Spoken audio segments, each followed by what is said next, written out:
Hi, it's Steve. Today we'd like to show you how to change the door barrier on your range. It's a really easy repair. Let me show you how we do it.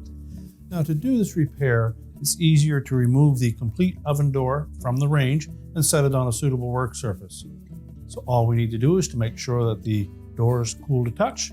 We'll open it up and loosen the two clips and remove it completely from the range. So just open the door completely, and down on the hinges there are two little pivoting clips that we're going to rotate back towards the door.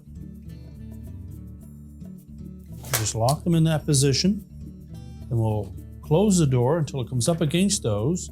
Grasp both sides of the door, lift up on it,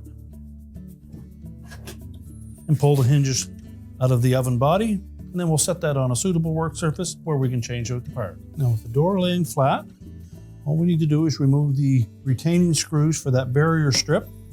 They're typically 1/4-inch hex head screws. And then discard the old strip. Now, when installing the new one, just make sure that the tabs point towards the outer door glass. So before we tighten any screws, we'll start all 4 of them.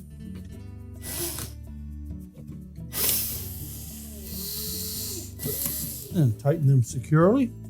Once we've done that, we're ready to take that door, and then we'll reinstall it on the range. So we just need to make sure that we insert both of those hinges into the corresponding slots in the oven body.